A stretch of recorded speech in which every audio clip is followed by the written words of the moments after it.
How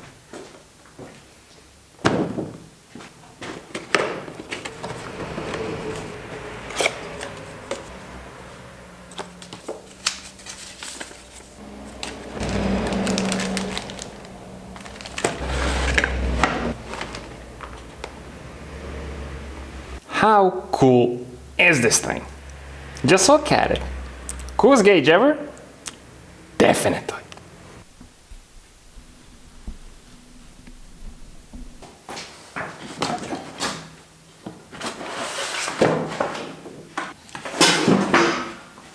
Okay guys, so as you can see, today I have something really exciting to show you. And that's my brand new, super awesome tachometer from Speedhut Gauges.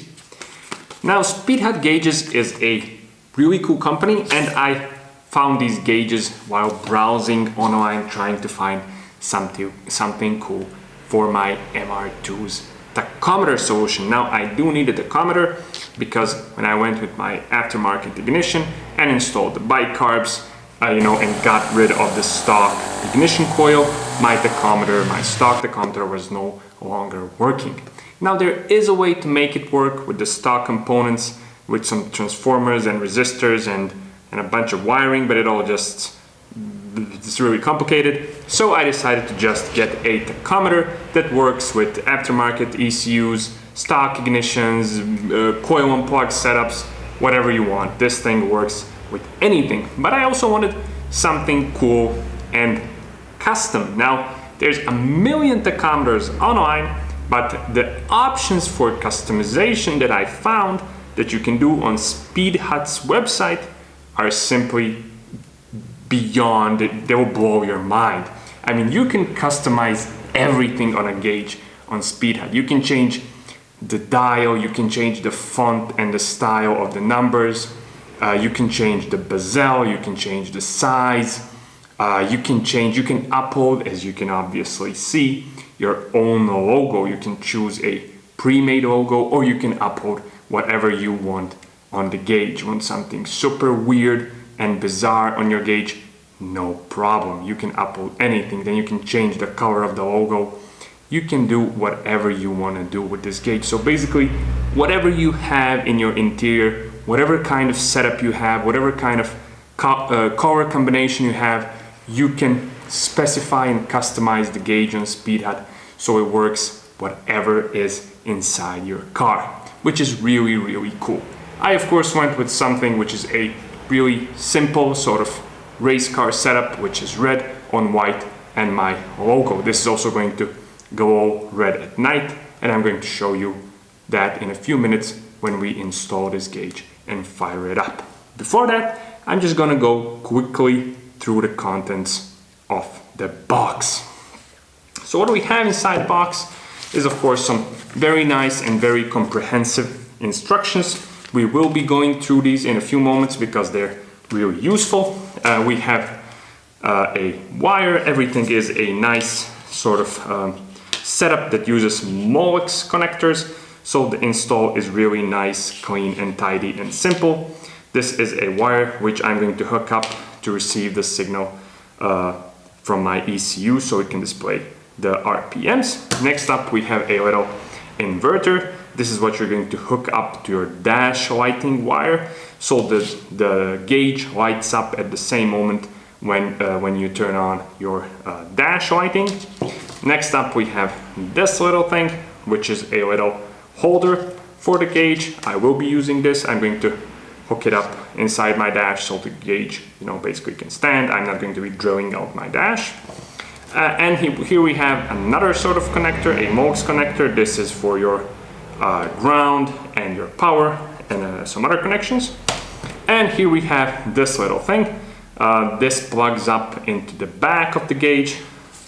It has a little jack, you plug it in the back, and this is used to set pulses per revolution. So you can hook it up to work on any sort of different setup, whether it's a stock ignition coil, whether it's a coil and plug, whether it's a coil pack or an aftermarket ECU, or whether it's a 4, 6, 8, 12 cylinder engine. you can make this gauge work with any sort of setup you may have.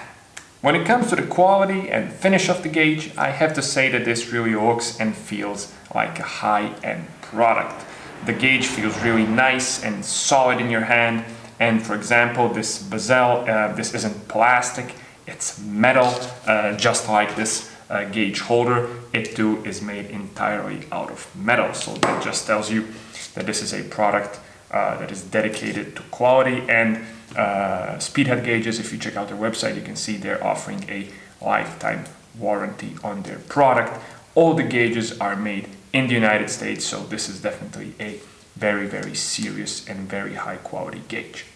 So now it's time to wire up the Speedhut Legacy Revolution tachometer into my 1987 Toyota MR2. Now, to install a Speedhut tachometer into a vehicle, we are going to need to source a total of 4 wires.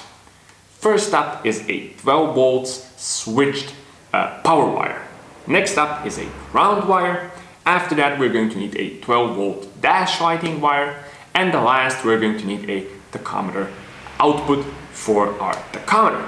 Now, to find these 4 wires in your car, you can of course look at your factory service manual and some wiring diagrams. Those will tell you which ones are the wires you need. But if you're not sure which wire is which, definitely use a automotive test light and or a multimeter to make sure the wires are the ones you actually need. Because if you wire something incorrectly, you can cause damage to your vehicle's electronics as well as the tachometer. So definitely be safe, use a test light and or a multimeter. In my case, a 12 volt switched power wire and a good ground wire can be found easily accessible in my cigarette lighter. So I tapped into those wires to hook up my power and my ground to the tachometer. Simply cut the wire in and solder the power wire to the red wire of the main harness of the Speedhut tachometer and solder the ground wire to the black wire of the little main harness of the tachometer.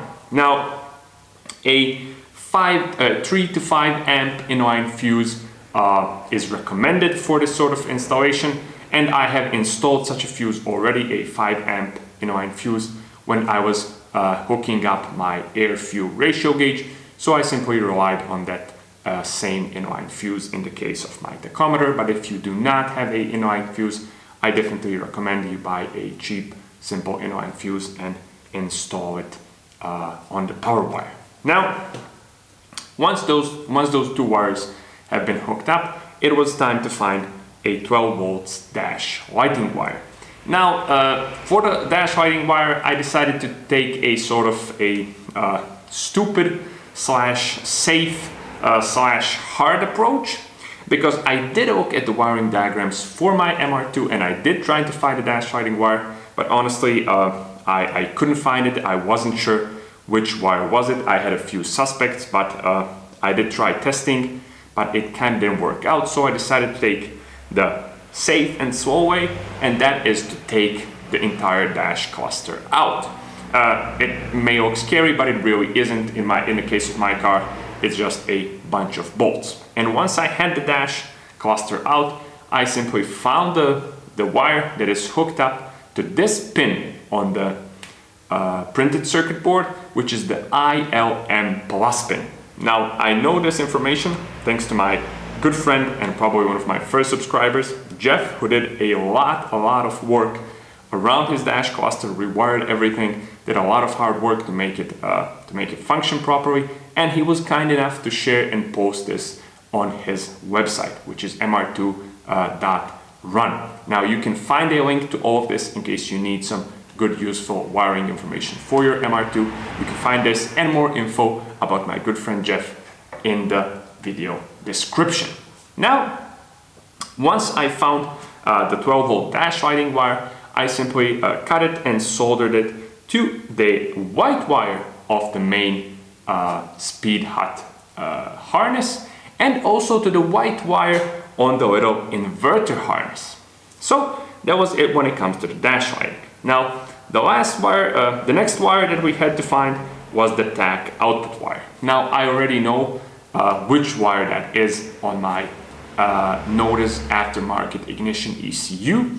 So what I did is I routed a wire all the way through my interior carpeting and then plugged it into the main pin, into the pin of my Notice ignition ECU.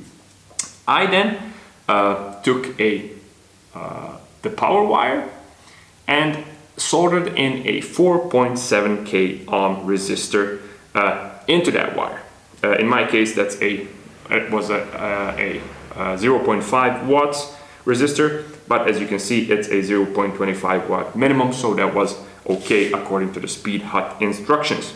Now, once I soldered in the resistor to the power wire, I then soldered that power wire with the resistor to the to the output tachometer output wire, and then soldered that to the yellow wire of the Speedhut tachometer.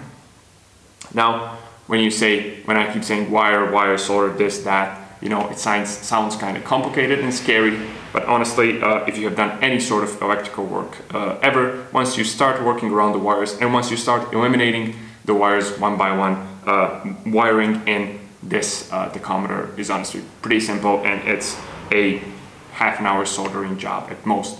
It took me a lot longer to get the dash cluster out than to wire in the tachometer. So once all the wires are in, it was time to test if the gauge was running. But before testing if the gauge was running, I needed to set up my pulses per revolution so that they run according to my ECU, aftermarket ECU tachometer output. And as you can see here on the Speedhut instructions, we need to set up the tachometer to run 2 pulses per revolution when connecting it to the engine's ECU. So in order to set up our PPR, pulses per revolution, we have to take in the little wire with the button at the end and hook it up to the left side of the gauge when you're facing the gauge, and hook it up to the left side. We are then going to press and hold the button, provide power, turn on the key, provide power to the gauge, and then we're going to release the button. When we release the button, the dial is going to move to the default PPR position, which is 4 pulses per revolution.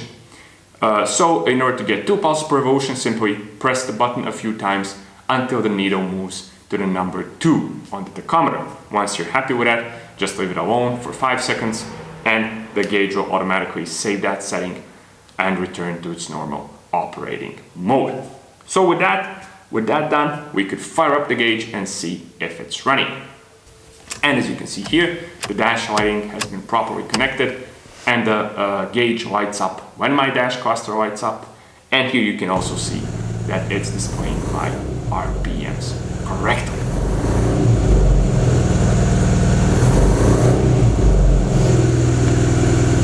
So with that done, the last thing to do was to simply use some video editing magic and put everything back together.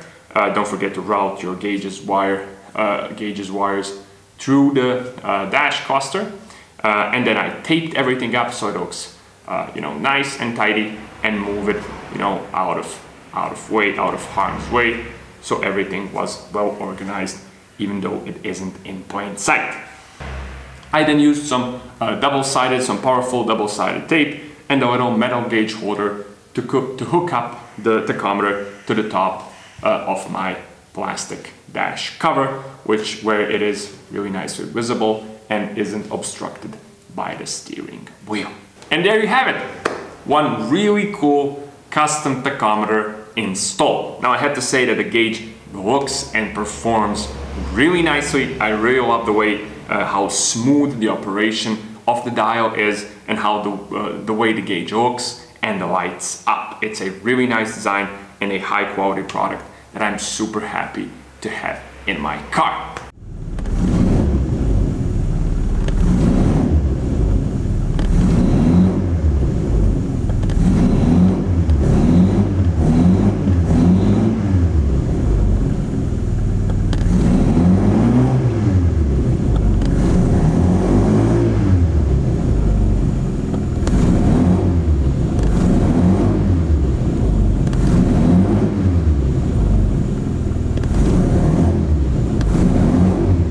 So that's it when it comes to the install, the unboxing, the review, the everything concerning this Speedhut tachometer. So if you have any sort of questions, of course, don't hesitate to ask in the comment section. If you want to check out Speedhut, there's a link in the video description to their site, so you can go there, customize, and make your own awesome gauge. So that was pretty much it for today. As always, thanks a lot for watching. Don't forget to share, like, comment and subscribe, and I'll be seeing you soon with more fun and awesome stuff on the D4A channel.